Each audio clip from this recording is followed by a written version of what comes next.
Second game, Cloud and Tempest actually continuing the Nocturne ban, adding LeBlanc to the pool. Interesting. Maybe that's a counter pick, but they're going to first pick here for Bischu, but that's a new one. The Elise now not in the ban pool, but Kha'Zix added on this one. Morgana, Ziggs still removed away. Jax, respectively, as the first pick there, so Cloud and Tempest. Soraka's still up, but did not really have a game-changing impact before. And as I said on the analyst text, it looks like EG aren't concerned about the pick and are willing to deal with it. Yeah. And again, the focus on the jungle from C9T, trying to get Snoopeh on a different champion. He performed very well on the Pantheon though, so. Yeah. Cloud and Tempest, though, they still want to play the Soraka, and to me, I think this is the right choice because I don't think it was their team comp that backfired. I don't think their strategy was wrong, and I think to throw away your best strat, right? You come into game one with your best strat, arguably. To throw it away because something else went wrong, I think is silly. So they're saying, you know what? We'll still run Soraka. We'll still try to run a comp, probably with a lot of healing on it overall. And I also would expect another Corki pickup from Altec.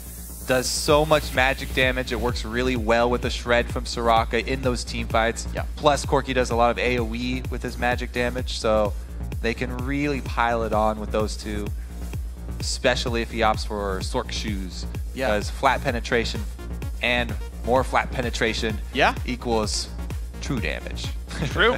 Absolutely can. And keep in mind also, Ryze now this time not banned by EG. So you might see the giant magic damage stat come in for C9T and be like, yeah, you know, Ryze, Yazuki's going to have a really good game. More flat penetration. Exactly. Just stack it in. Jungle Karthus. Not the case. Jungle Evelyn going to come through here, so Cloud and Tempest having to play magic heavy on this one. They are really tunneling on that Evelyn pick. I think it must be the limited champion pull of Kez. Now, I know he does play Elise as well, though. So I guess that's just another choice of another magic damage jungler, though. Yeah, I think this is his choice because C9T are the only team even banning junglers, basically. Yeah. And they're like, yeah, Kez, you're still going to play the Evelyn. And this is Feral Flare OP patch as well, before it was changed to 30 stacks and before the price was increased. And we haven't seen Xin Zhao at all. Master Yi has only really played an EU challenger. We haven't seen him too much. I like how they called on the analyst desk how neither of these teams play Lee Sin in the jungle. However, InnoX loves Lee Sin top lane. Yes, so it does. If the Lee Sin was locked in, that would... There we go. It's obviously going to be InnoX. And then we will have a return to the Pantheon from Mr. Snoopeh. Snoopeh? All right, well, let's give the grab there, the Pantheon. So a lot of similar picks going through for Evil Geniuses. The only new one being the top lane so far, saying, well, you didn't get Jax because we banned it, but have Lee Sin, your other great champion for InnoX. Yeah, this is interesting. Going for the counter pick here, Lee Sin into Ryze. Lee Sin definitely has the ability to kill Ryze early, and they can keep him down very easily with a Pantheon. One gank there, the same situation could happen as last time. You tip this top lane matchup with one gank, and then you continue that threat with the Pantheon ultimate. Even if an Evelyn does show up, Lee Sin has a pretty easy time of escaping that just because it slows and he can dash so easily. Yeah. And you can buy enough time for a Pantheon to come in with an ult counter gank, which would go disastrously for Cloud9 Tempest. So now Evil Geniuses have the chance to make a similar situation and make it, again, 4 champions the same for both teams here. Top laners are different because of the bans. The rest of the comp's equal for both teams. We're definitely going to see if the first 10 minutes play out differently because last time was a complete disaster for Cloud9 Tempest. They have to play safer this time around, and they've got so much magic damage here. They're very, very heavy on the magic damage. Even Evelyn going hybrid, I guess they have 2 hybrid champs with Evelyn and Corki, but it's still overwhelmingly magic damage. So that should be the easy build path for Evil Geniuses. And towards the late game, they'll have an advantage there. Yeah, so I want to see then how the builds pan out because I know for Pantheon it's easy to buy Hex Drinker. For top Lee Sin, actually you could buy one as well. So I feel like it's easy to add into the build paths. And the thing is, with all this flat penetration from the champions, you really need to build magic resistance if you are on EG right now. Is if you don't, then it's going to get right down to that true damage very quickly with Ryze and Soraka. You can go negative with those abilities, so you do want some there. So guys, as the teams load into the Rift, remember to tweet us your picks at LOL Esports. Use the hashtag C9T win, or if you think Evil Geniuses will come out on top, use the hashtag EG win. We'll see, of course, how your votes go in throughout the game. You guys did, after the online poll, the Twitter poll had EG pulling ahead in game 1, and you guys were right on that one. So looks like the guys were changing their minds halfway through. Pretty accurate. Once you see the game play out, you're like, you know what? Pretty easy to analyze after the game has started. To be fair, they did that one before the first blood, so I'll give them credit. They saw Champ second and was like, I feel EG in this one. Yeah. Okay, so it is going to be a teleport Lee Sin matching up with the teleport Ryze. Yeah. And the analysts were also talking about how Cloud9 might want to force that 2 versus 2 because they feel like they have such a big skill discrepancy in the bottom lane. But we'll have to see how the early game plays out because that's such a hard thing to pull off. It's really such a guessing game trying to figure out where your enemies will start out. And if you guess wrong and you on blue side make the switch and send your AD carry and support top, then it can throw the entire game off. And that's not what Cloud9 want to do. They want to have a calm start so they don't have the same problems as last time and they actually get to play their team comp out without having to deal with some ridiculously fed top laner. Well, we'll see how the early game pans out then. Cloud9 Tempest once again. They ward the blue buff, and they walk down to the Tri-Brush. Now the thing is, if EG has like any coaching staff here, they can be like, hey, so by the way, their level 1 last time was ward the blue buff and go down to Tri-Brush, and C9T running the exact same plan. To be fair, EG running the same plan as well for themselves, but... Yeah, so this is the lowest risk beginning starts. We went over it so many times, but yeah, both teams invading the opposite blues, red side going up top, making the switch, and it looks like we will have the now standard switches and early tower pushing as well. Wow, and after watching game 1, people have changed their minds pretty heavily. Evil Geniuses definitely do look a lot better in this series. 84 to 16. You see the result from the game 1, and then you see the champions in game 2. Oh, they're all the same. Well, the odds. How good is Yazuki's Ryze? The odds have changed. All right, so it's the 5-man invade using their Soraka to come as well. See how long he stays there. Orianna getting the early shove on Soraka could actually hurt that mid lane matchup. And it looks like Pobelter will get the early shove if he wants it. Getting the lane first. Can also zone Soraka pretty well with that ball placement. So it is going to be the 2v1 setup. No, actually, look at this. There's a recall. This is smart. Okay. So there's a recall from GleebGlarbu on Thresh. This is the counter to the 4-0 push. Your AD carry solos the empty lane, and you 3v4 the heavy lane. So they haven't recalled the other people, though. So right now, it is just the Thresh.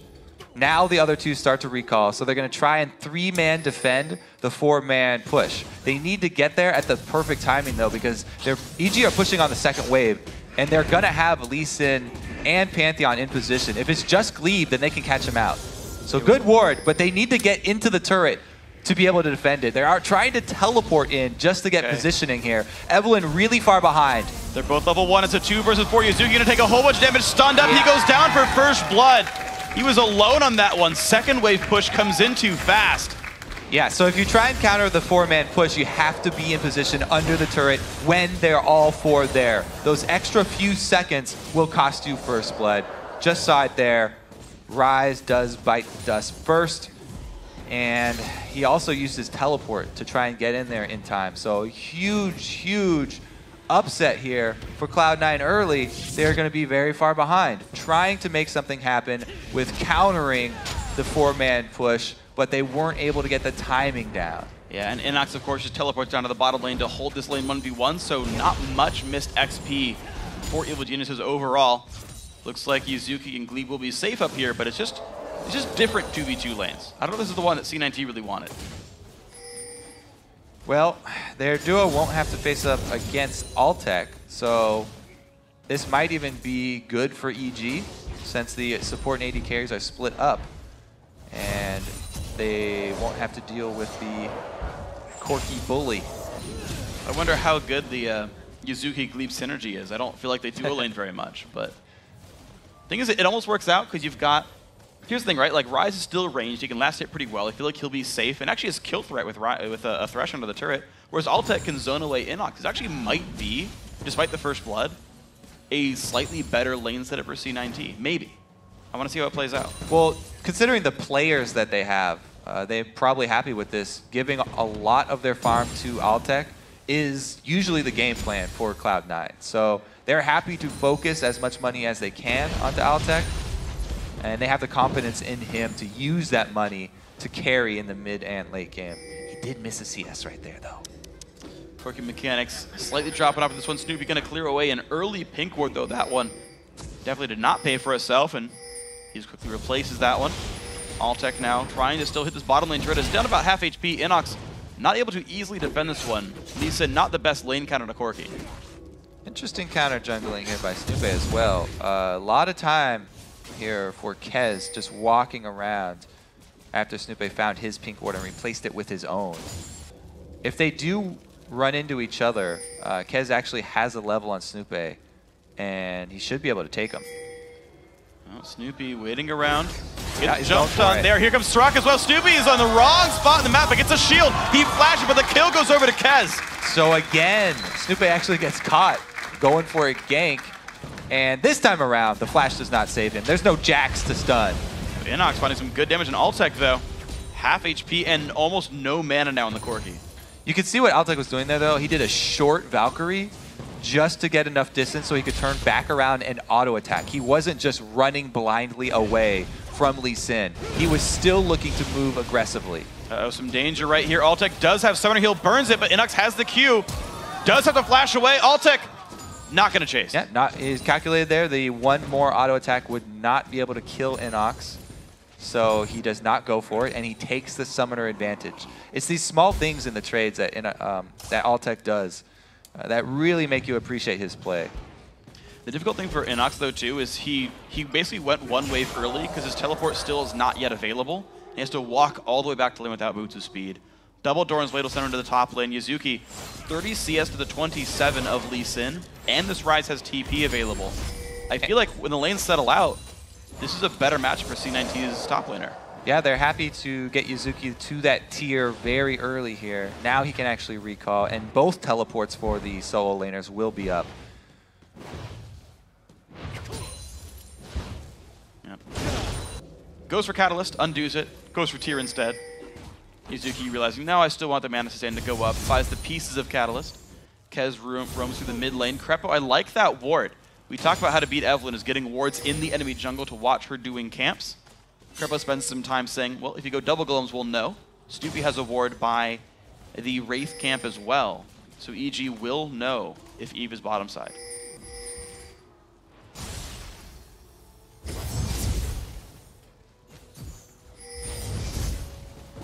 Mid lane is holding equal as well. So it was actually better for Pobelter by this point last time in. Looks like it's gone a little bit more equal. Doran's Ring. For both these guys, you're kind of an amplifying tome lead versus Boots. Not a big deal. Snoopeh's still level 4, though. Getting pretty behind because of that death this time around. And when Snoopeh gets behind, he usually has a pretty hard time in the remainder of the game.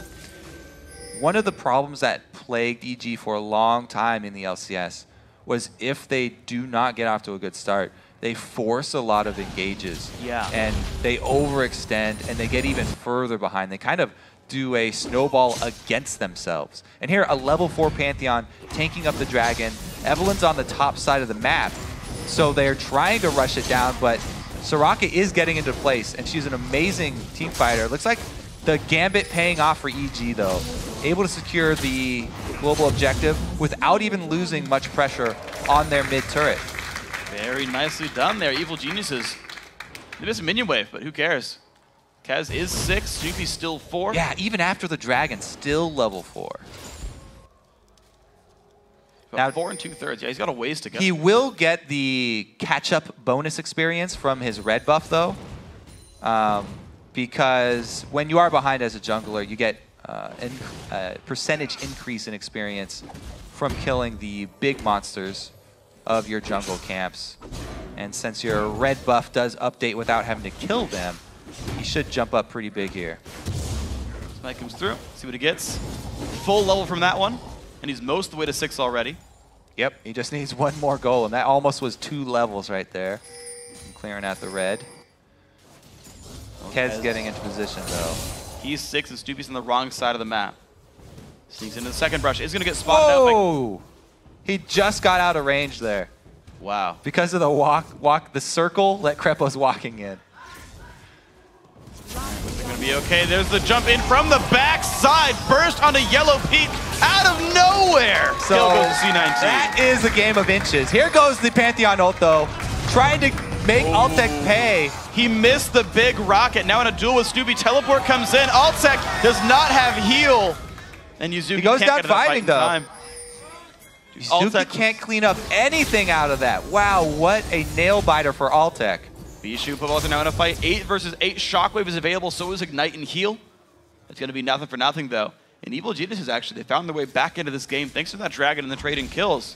EG's ahead in So gold. both junglers with successful ganks on opposite sides of the map this time around. Altec almost was able to outplay that 2 versus 1 and get someone low enough for Yazuki, but not quite. Just seconds are making the differences between these two plays, up top and down in the bush, where Krepo barely backed off for a second and allowed Kez to get into the bush. Yeah, wow, so there we go. Level 9 now found for Soraka. 9 soon for the Orion in the mid lane, and we have a 400 gold lead for Evil Geniuses. How else will the lanes pan out? Looks like YellowPete actually rushing for a Trinity Force, Altec doing Bloodthirster, which means Altec's slightly stronger in a fight right now. You can see he has a level lead because he was soloing that bottom lane for so long. Can he bully out YellowPete much? The trading blows back and forth. Q's dodged. I do like the game plan from EG as well, focusing Pantheon ults this time around on Altec to try and keep him down since C9T are funneling a lot of money into that Corki. They don't want to let him get out of control. And you saw how he almost already got to that point as he was taking down InnoX, and Snoopeh barely was able to save him. Good job shoring up their weak spots. Bischu, though, in the middle of 3 to 4 enemy champions. InnoX comes from the side. Kez down to half HP. Snoopeh got a flash stun, but the heal comes out, keeping him safe. The kick not going to do enough now. Snoopeh, InnoX on the wrong side of the map. Glebe, does he have the spells available? Yazuki just might. The burst comes down. Snoopeh falls. InnoX goes down. Double kill Yazuki. Ooh, too deep for EG right there, and good roam down from Yazuki coming to clean up. That should also give them control here. Pushing against Orianna is not quite as difficult as pushing against Soraka, but it still will be a task for them, so they decide not to try and go for it. Meanwhile, we just still have this duel. The AD carries featured matchup right in front of us. Altec goes in. YellowPete forced back to the turret, does not dodge the Q. One more rocket, not going to go for it. He needs a real big one. Yeah. To be able to take this. Oh, look at this. Thresh coming in from the side, just warding though.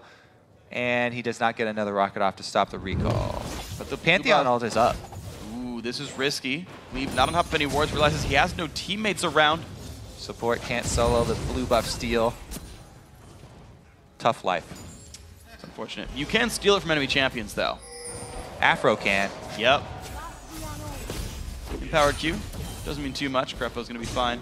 His bottom turret is going to stay alive here, so this push hasn't really done too much for C9T, but create a lane for Altec to farm, and he's got 113 minions right here.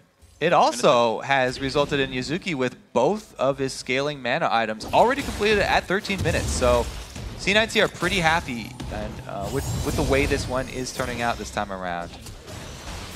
800 gold for these guys. Kez, level 8. He has been part of 3 kills so far, so he's had a bit more success there, has more minions than Snoopeh as well. Bischu going pretty deep in enemy territory for some wards. Problem is he walked through some pink wards doing so and didn't sweep them away. So this is all known. EG pinged both wards that went down. Yeah, so there's some good wardage around the dragon for Cloud9 right now. The only problem for them is that the teleport for InnoX just came up, and Dragon's in 40 seconds or so. Yazuki's will not be up in time. So Kez is trying to pressure top preemptively before Dragon spawns, get some pressure there, either make him force him to recall and teleport back to try and save minions, or get some sort of pressure up top before going down for that second Dragon fight. Good call right there, but he wasn't able to make anything happen. So he had the right idea, just not able to execute anything up top, and now the threat of Dragon is going to draw him back down to the other side of the map. 13 seconds to go, right about the timer on Yazuki's teleport. He should be able, he'll be about 30 seconds late if EG goes for the Dragon fast. And we saw how fast they did it before, even with a level 4 Pantheon. So 30 seconds is going to make or break the next fight if EG decide to pull the trigger. We'll see. Bischu in a half HP. Pobelter does not know Evelyn is coming. Bischu's going to go back in for this one. Here comes the engage. The shockwave lands on 2, but here comes Pantheon on the backside. Bischu does have the wish, but no summoners available. Big burst in from Snoopeh, but he goes for Kez. Kez fires back. One hate spike, and he gets it. Kez on the retreat. Pobelter very low. Has to get out. So with both junglers going so low, the dragon fight is going to have to wait. One of them needs to respawn and the other needs to heal. Both mid laners come out of that pretty evenly though. All right, it's time for the bottom lane bully here. Krepo shields the wrong person. Glebe with the box and the flame. Krepo flashing out. One rocket. Ooh, summoner heal keeps him safe. Close one there for Krepo, almost costing him his life, but they are going to have to give up the turret for that. And we'll see if C9 actually venture into that pink ward bush. They're trying to deny more minions to the turret, leaving the turret up for as long as they possibly can, making the bottom lane of EG pay for that mistake. And because of that mistake, not only is it the turret, but they can also get that dragon that we were hyping up. And EG not in the position to contest this one. 5-2 in kills, 1-0 in turrets. Had a weird start, but we went down finally to 2-on-2 lanes, and Cloud9 Tempest now up 3,000 gold as a result. Uh-oh, Pobelter's under attack. It's gonna be all right. The flash keeps his robot body safe. He's gonna be all right. So I am glad that we got to see C9T go back to the same strategy here and actually perform it without having to deal with a uber-fed Jax this time around. Because it's going to be very interesting to see a team fight with all this magic shred and magic damage on the team. If we look through the inventories here on EG, they don't have a lot of magic resistance. They've got a couple no magic mantles. That's it. And you know, the Athenes is going to help out Pobelter a bit, but we'll see how the shred comes into play. You know, for what it's worth, they've got an armor shred too. Not like it's going to matter for the team. Hey, but he's also got true damage. Yeah. If we're naming off damage types. You know, he can also, he's got a red buff, he's got more true damage. Every auto attack, bunch of true damage. You know what else? He's hit a power spike with that Bloodthirster. Let me see how many stacks he's got. Oh, it's fully stacked. Yeah. So there it is. He's got the maximum efficiency right now on that Corki. And it's been a long time since YellowPete shop. He's at 1,500. He's actually really far from Triforce, actually. So the farm really not been that good to the EG AD carry. Once again, a 50 minion lead for the Cloud9 Tempest AD carry. Analyst has talked about that being important. Afro said it. And you're seeing this right here.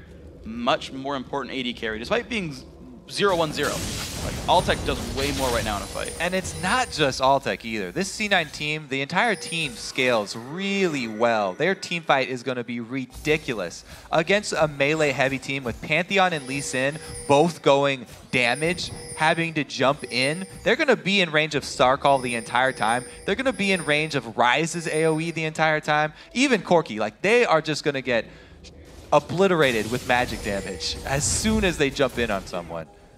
Well, we'll see how good the shockwaves are, though. Orianna's one champion that can definitely turn games around with a really good ulti. And we'll see if Pobelter can get that. Yazuki playing safe, realized the roam was happening. Backs out for this one. No turret kills yet. Oh, the dive! The man drop comes in. Kez and Yazuki now in a 2 versus 3. Snoopeh does not find anyone. And actually, though, Krepo just might the flash over the wall. Yazuki going to be safe. The flash back in, though. Here comes Bischu. Might have been too much. EG forced to back away, and Kez on the chase. Oh, he doesn't get out. The shield, the shockwave misses. The wish, though. Kez now overextends. He gets healed, and he stays alive. Ignite won't claim him either. Krepo has a shield. I'll take it as a turret. Krepo's got flay. And there's the kill picked up. Oh, big by C9T. Wow, turning around the dive. C9T, they force, this was the engages we were talking about from EG. I said when they get behind, they force these things and they get further behind. They snowball against themselves. When they get ahead, they press it really hard and they get a tremendous lead. We see games like last time. When they get behind, it's the exact opposite here. So once again, they go for the dive, but the move speed on both these champions. Ryze pops his ulti, Kez pops his W. Yazuki does a good job of flashing over. It's so fortunate that he did it at the exact time that InnoX actually threw his Q. So much damage being put out with the Ryze and Soraka. That's what we were just talking about for so long. And Kez survives because of the ridiculous amounts of heals and shields from the team, ending up with a 4-man. It was a 4 versus 4, but Lucian was actually doing nothing this whole time. Lucian was just walking across, trying to join the fight, whereas Altec was on his own mission. He was getting farm, and he was also taking turrets. The flash summoner heal from Bischu is what saved Kez in that one and kept the fight going. So teamwork all over the place for these guys. Managed to make the plays they needed to do. 5,500 gold now puts Cloud9 Tempest ahead in this game 2. Very lackluster first game, off some early game mistakes. They stopped those from happening, and it's a much different game here. Now the test is, so Evil Geniuses, they had a giant leader Leon, a big fed Jax. They said, okay, we'll control the map, we'll siege up, and close the game in about 35 minutes. Cloud9 Tempest now are in control. How do they play with the lead? I'm really surprised at the fortitude of these Cloud9 players. They are young players. They talked about not having land jitters anymore, but the confidence to go right back to the same strategy that they got obliterated with just because of an early game mistake. They're like, yes, that was an early game mistake. We're not going to abandon our plan. Everybody stay on board. We can do this. And they're definitely pulling it off this time, even with, again, failing with part of their plan. Trying to go with the 3-man defense of the 4-man push. They still pulled it out. They concentrated towards the mid game, and they've held together just so well. Yeah, actually, I remember at the end of game 1 where they got pretty much one-sided, just stomped. They were all kind of smiling. Like, Bischu sat there and was like, yeah, we lost it. Yeah, it was a really bad play, Topple. You know what? It's fine. Like, you could see on his face he was not even worried about the series. And so, you know, I just kind of want to echo your point that, yeah, these guys have been coming back in this game.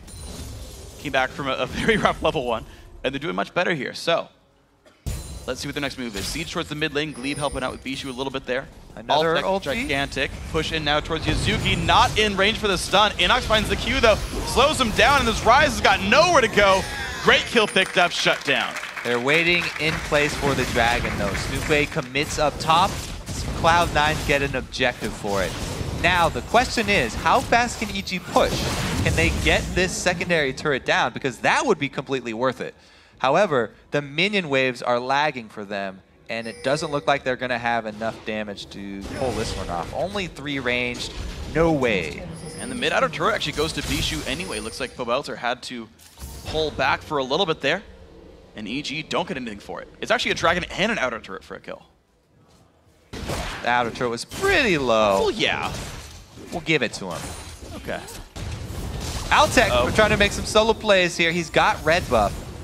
That was through 2 shields. That was Orianna and Karma putting a shield. He went down to half anyway. So there's some very real damage there. It is Sword Shoes, by the way, for Altec. Yeah. And I like this. He went Sheen into Pickaxe. I think he's actually going to finish the Last Whisper next. That'd be weird, but I feel like the double penetration build. It's weird to me. Like I'm not completely convinced by Last Whisper, but it's like I could see him not finishing Triforce. We will check the damage split of Corki after this game. Usually it's pretty heavy magic if he's doing, you know, more poking. He's doing a lot of auto attacking as well, though. So we'll have to see what the split comes out to be and if Last Whisper is warranted. This time around, though, with so much magic spread, I feel like he's just want to buff up those spells. C9T, yeah, significant vote swing there. Fickle voters. Well, I mean, I think they're just being smart with this one. No faith, man. You gotta stick with your choices. even in the face of a 6K gold lead. Well, hey, there you go, 70-30. They've matched the kills. It's 7-3 in kills. So basically, every time you get a kill, 10% vote swings in your favor. All right, C9T need 4 more kills. They're 110% likely to win. That's how numbers work for you. Yes, it is. Don't worry, we got this. Pobelter going to take away some wolves. The pink ward wars. All the pink wards are dead. It's a massacre. And only the greens survive. But they have really short lifespans anyway. They do have natural causes very often. GleebGlarbu, pink ward. Uh-oh. Another fight for wards up there. Bischu steals the kill. No gold to Glebe whatsoever for that one. Even though he did 4 of the 5 hits. All right, Ryze is fully stacked, guys. He's got both of his items to completion now. and he's ready to team fight. Yeah. Him plus Soraka, they are looking to force something up in this top turret. They preempted this move with some pretty decent vision in the jungle, but they weren't able to clear out everything from EG. So the picks will probably be pretty hard to pull off, but it's the right idea. Snoopeh. Oh, he wins the war over the Wraith. Now, if the whites... Never mind, I don't want to bring that up. Nope, it's fine. We are I see. We are not naming all these camps. All right, the 5v5 that C9T want may just be unfolding before our eyes. Kez looks for Pobelter. There's a Lantern, one-man slow from the E-Bolt. The three-man Shockwave, though. This could be really big. 1 for 0 so far. Bischu is healthy. The hook on an InnoX and Lee Sin goes down. 2-0. Bischu pops another couple of Summoner Heals. He stays alive. Third kill picked up. 2 of them going to the way of Altec. And Cloud9 Tempest win a big fight. Yeah, we get to see the power of the team fight. And they do get that pick that they're looking for with Kez. All he wanted was that slope, just to get one person out of position, and they obliterate their target. This is the power of the mid-game spike here from the Corki Soraka Rise. They have ridiculous team fight, and if they can catch you, they will kill you, and they will take Baron after. And Kez is undefeated in smites, but here comes the Pantheon. C9T crew back up. Kez gets obliterated. Snoopeh gets 1 kill. He will trade his life for it. No one from EG is around. It is 1 Baron buff off. But it is an assisted kill going over to C9T. Now, the teleport down here from Yazuki, they're also going to save the turret. So even though EG trying to push down bottom, they don't get anything out of it. And YellowPete's got to be careful. Yazuki can easily take him out, 1 versus 1. Rise is a scary dude. However, 4 versus 1, the rest of this team rotates down.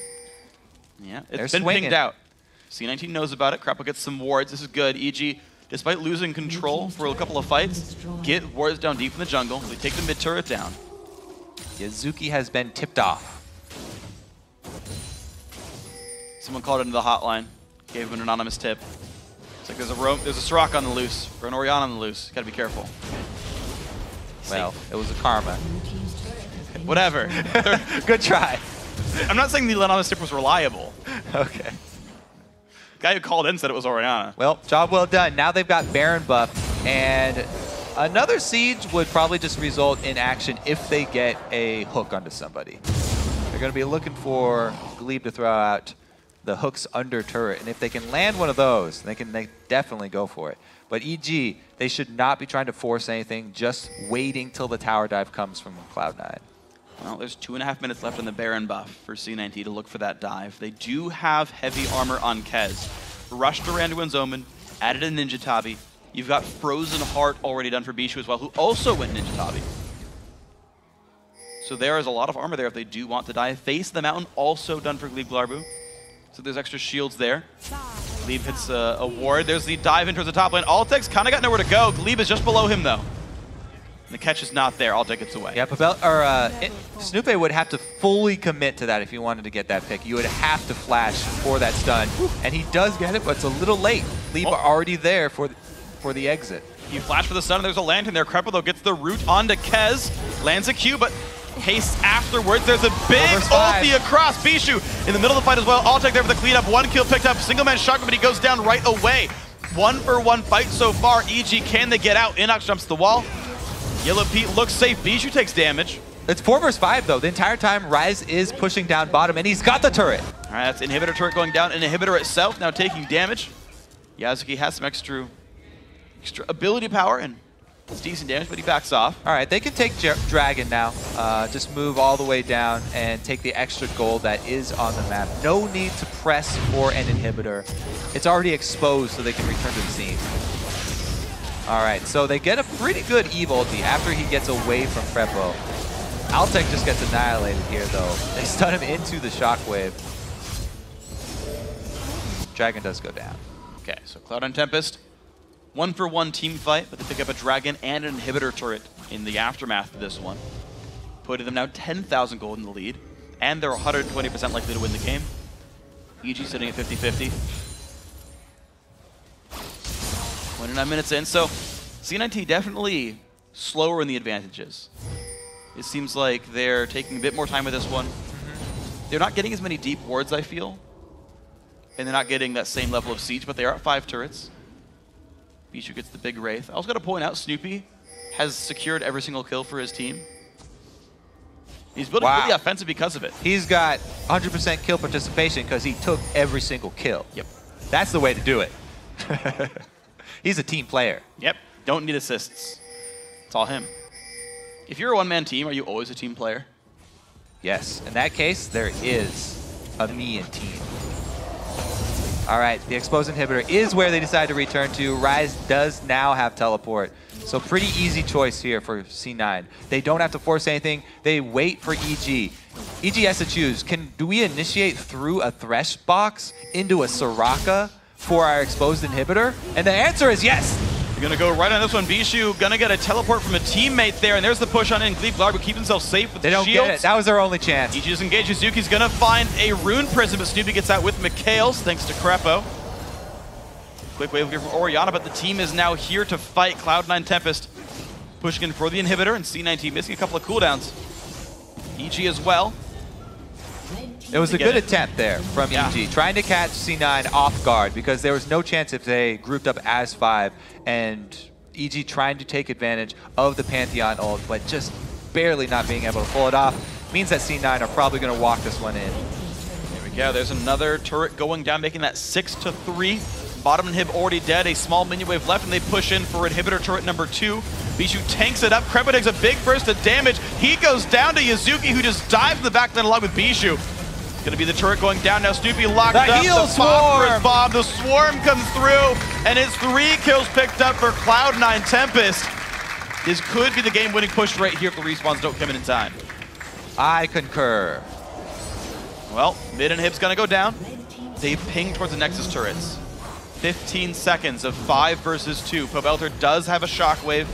InnoX about has ulti. 2-man shockwave, good damage, but down goes the first kill. InnoX kicks him back, but he goes to Rune Prison as well. That's going to be Nexus turret number 1. Only Krepo now alive. Nexus turret number 2 under fire. This should be C9T closing out the game, making the series 1-1. And the next team to win 2 games joins the North American LCS. All right, Cloud9 Tempest fire back and even up the series. And a very well-played game. 32 minutes, actually shorter than